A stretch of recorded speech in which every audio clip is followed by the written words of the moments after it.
Hello, this is Professor Bagnera, and today we are going to examine the remaining part of Chapter 1, the Traditional Hotel Industry for Rooms Division Management.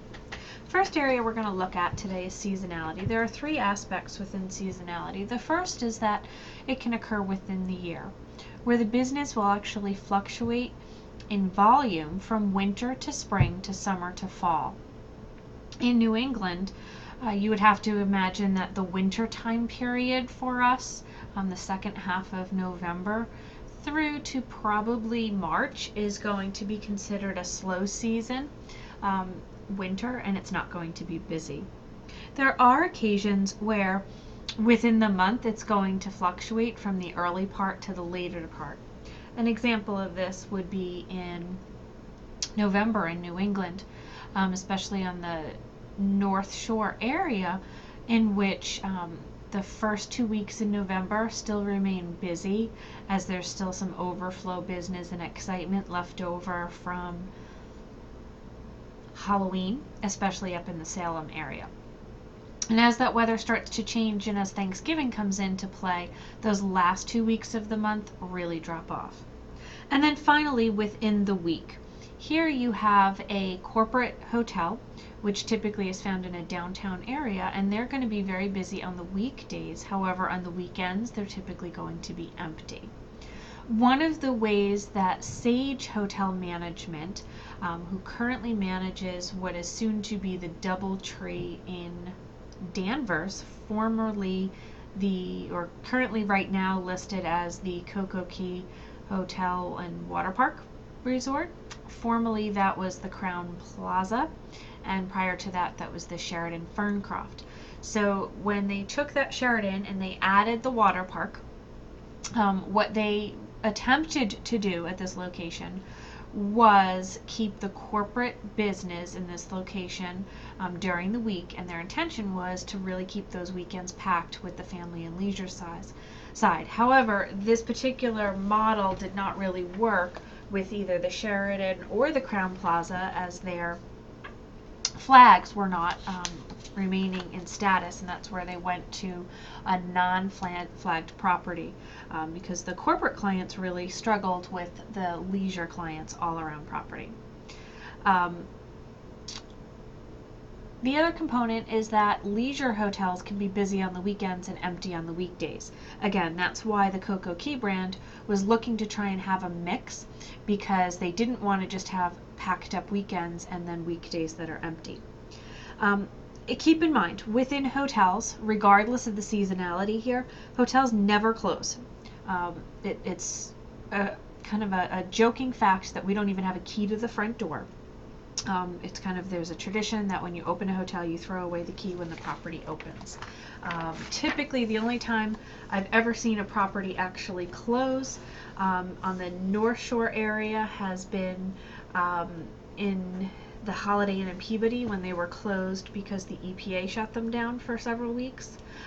Or if you're in a area in which we have had a tornado, a damaging hurricane, earthquake, something along those lines that is destructive to the structure of your property. Other than that, you're just not going to close. So, some solutions to look at this seasonality. The first we look at is extend the season. If you can do this, this is where you can have new activities and sales promotions, both before as well as after what the traditional season is, so in order to extend it. Pardon me, that's one of the things that north of Boston has really tried to do in the Salem area.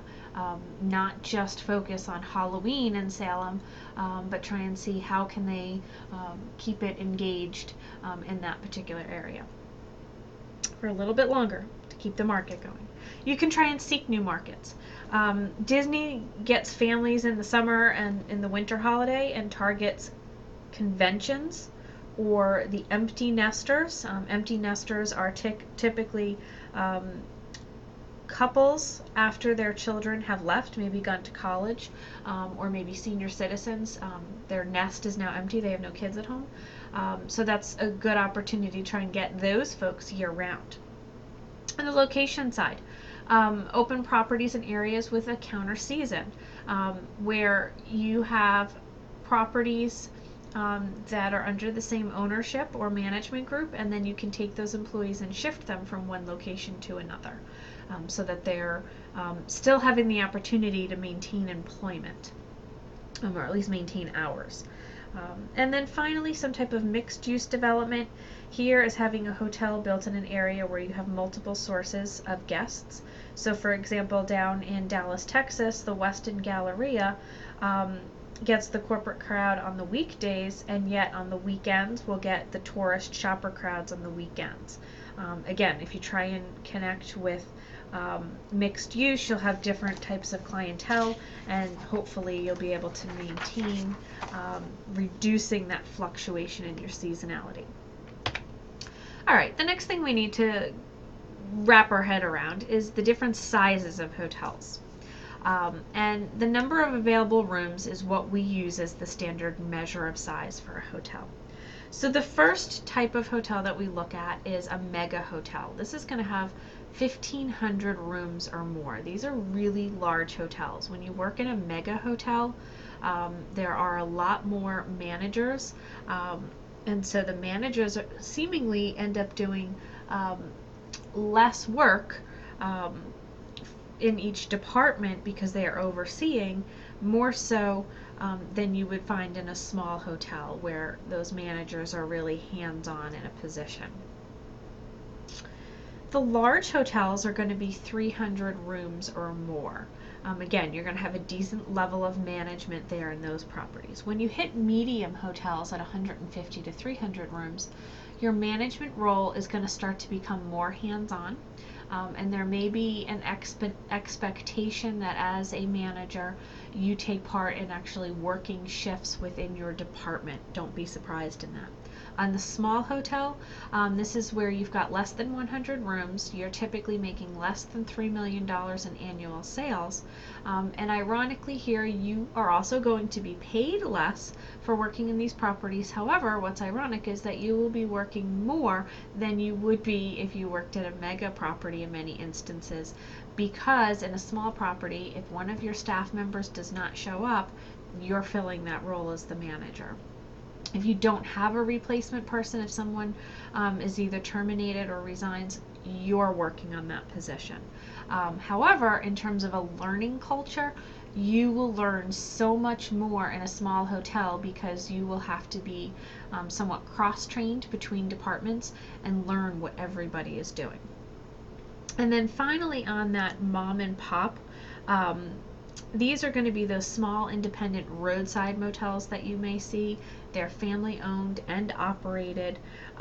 Motel actually came from a combination of two words coming from both motor and hotel, motel.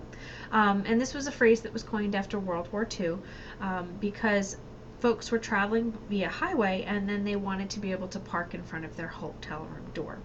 This particular term was refined after Kemmons Wilson, who opened the first Holiday Inn on August 1st, 1952. He actually redefined that term more so to hotel. These are declining in terms of those small mom and pop places. There are not nearly as many, and more customers are more apt to stay at a branded property.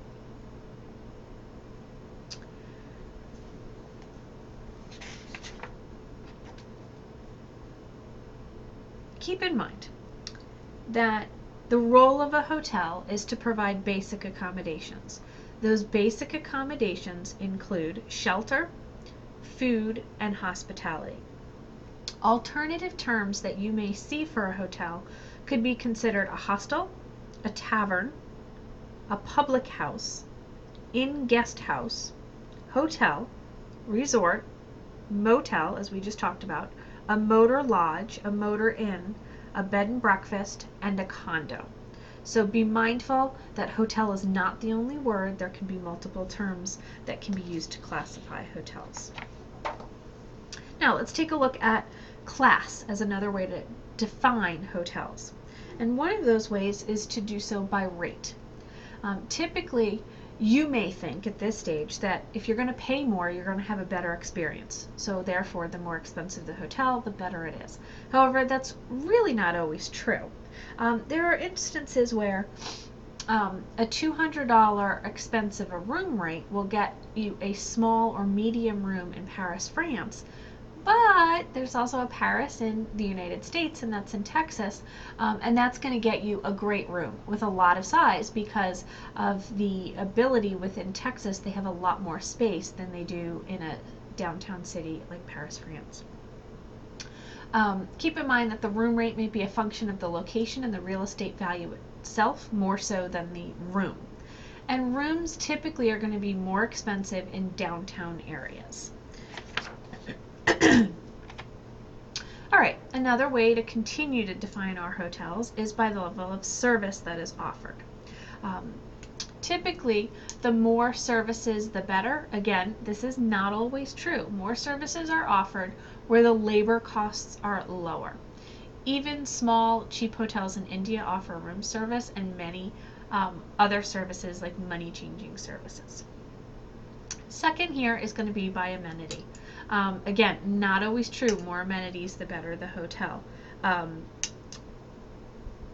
Just because you have a lot of amenities does not mean that you're doing them all well or in good method. And finally, the different rating systems. So we would like to say that there is a standard rating system to allow guests to make informed decisions. And there is some systems, and you're probably familiar with seeing those in terms of maybe stars or diamonds. Typically, you would see diamonds in a AAA rating, but not everybody has membership into AAA. They may take interest in it, but it's not that everybody has it. The World Tourism Organization, the WTO, looks at class of hotels as a way to rate properties. And they have 5 different ways. The first is going to be deluxe or luxury. Second are first class hotels. Third is tourist or economy hotels, which is considered second class hotels. Then there's third class and fourth class. One of the ways to put that into perspective, if you've ever watched the movie Titanic and where the first class passengers were, the second class passengers, and the third class. The third class passengers were the ones that were all the way in the bottom.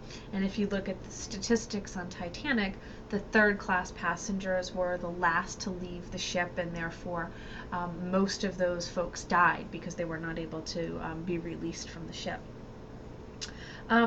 Also keep in mind that the ratings are only valid within the system or the country. So a 5-star hotel in India is certainly not the same 5-star hotel as it is in France. You have to really look for the amenities and the level of service that's needed to qualify. There's a tremendous amount of research and study in terms of different rating systems, but typically on a rating system, the higher the number of stars or diamonds or whatever other shape, it typically means it's a better property, and it's also going to typically mean that it's going to be more expensive. All right, let's take a look at the different hotel classifications based on type. You do want to know all the types because you will see these again. So the first is going to be your commercial, business, or corporate. Typically this is a convention style hotel. Other terms for this could be transient hotels. They're also the largest category. They are looking for short-term business guests. Short-term meaning 1 to 4 days. They're considered to be the backbone of the industry. That's how we got started. And then their weekends are typically going to produce some form of weekend occupancy that's relatively poor. So they're certainly going to look at opportunities at how they can increase that occupancy. They're also going to be full service properties. Full service meaning they're going to have a variety of amenities. Okay, on the residential side, this is going to be a permanent occupancy You're going to be a resident. So this is going to change the relationship. Instead of being guest and innkeeper, this is going to be more of a landlord-tenant relationship. It also will make it more of a challenge if your guest fails to make payments, because you cannot simply lock the guest out of the room with the key and refuse them access into the room. You actually have to go into eviction proceedings. On the extended stay side, this is going to be a hotel accommodation that's much more home-like. It's going to have either a kitchenette or a full kitchen, potentially a fireplace, which may or may not be in the guest room. Most of the time the fireplace will be in the lobby area. It'll also provide laundry facilities. Examples of this would be Extended Stay America, or Residence Inn by Marriott, or one of the properties I worked at, which was the Staybird Suites, which is a property by Intercontinental Hotels Group, which is actually probably one of my most favorite properties to have worked at. And we actually had full kitchens as opposed to kitchenettes because we had all of our rooms with ovens.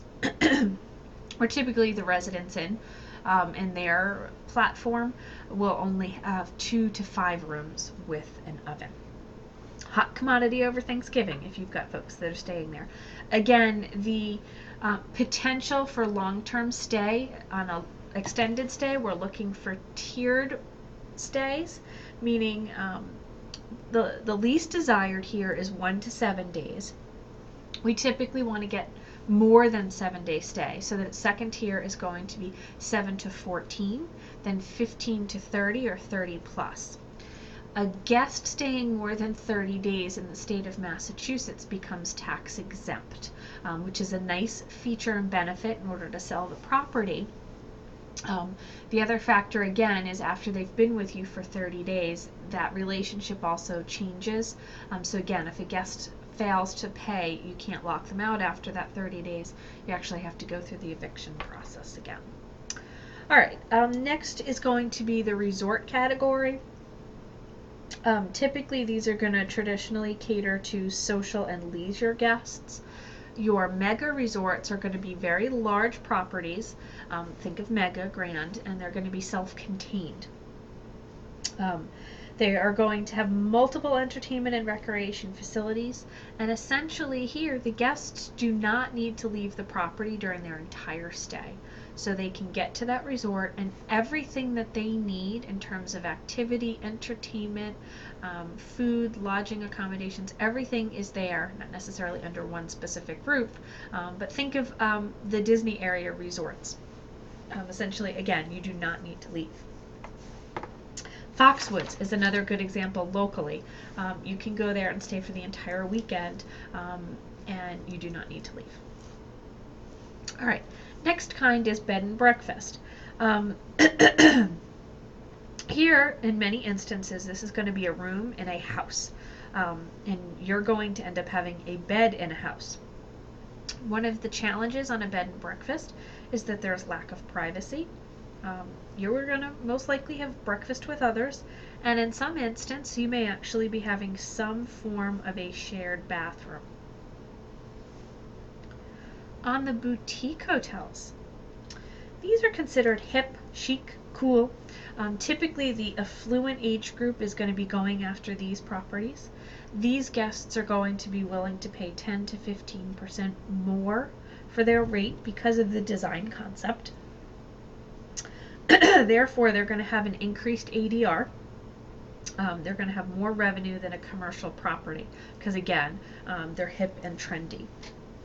In many instances, they will be small, and they are going to be individual properties that are going to offer some type of personal service. Good urban locations is what they're looking for. They're very popular in London, San Francisco, and in New York City.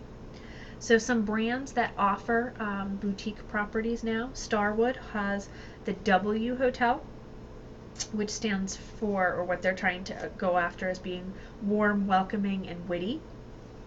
Very interesting in terms of a brand. Mediterranean Hotels is very art and techno. The Marriott brand is got now a new collection called the Autograph Collection.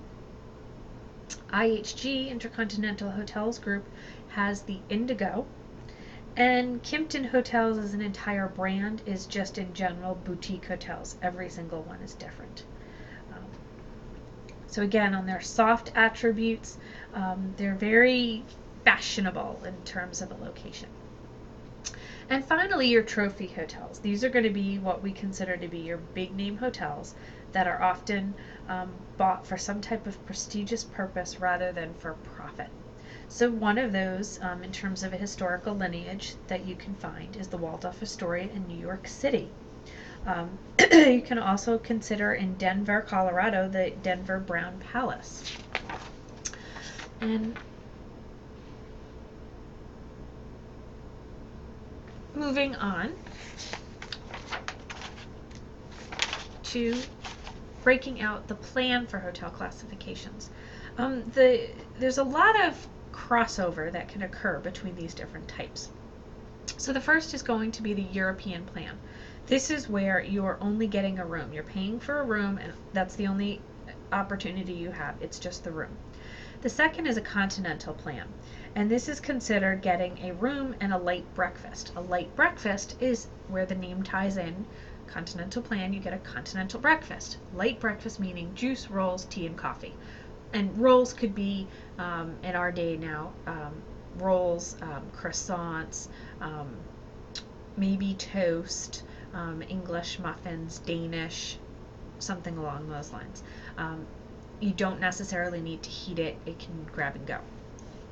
A lot of bed and breakfasts offer this.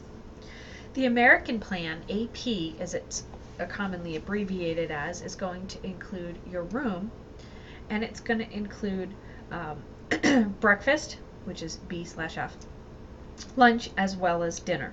This is going to be kind of the full Monty. You get everything in the American plan. However, in the event that you do not return to the property to eat, let's say lunch, because you're out, you don't get a credit if you don't consume that meal. So if you're going to stay in a property that provides the American plan all 3 meals, ironically, more often than not, you'll find this over in European hotels, even though it's called the American plan. You might want to really consider what the rate category is that you're booking for. The next one is a modified American plan. Here, you're getting room and breakfast, and then you have a choice, either dinner or lunch. And this is one that kind of works out better because you make that decision in terms of what you're planning to do. You need to specify which one in advance in some instances, and then sometimes you have to use coupons for the meal that you get when you check in. So a lot of times lunch might not be the big one, but dinner is. But again, over in Europe, lunch is the bigger meal and dinner is not. A little different than what we do. So you always want to check with what you get in advance for your rooms. And so these terms mean different things to different people. So again, keep in mind that crossover of these different types is very common. So again, you really want to be looking at what you have available there. Again, here is a flash shot of the daily statistics for this particular chapter. You want to be familiar with these because you will be tested on them. And in final conclusion, you want to make sure that you understand the historical evolution of this industry, understand the size and scope of its products, the formulas you will need to calculate. There are 4: occupancy, ADR, RevPAR, and double occupancy.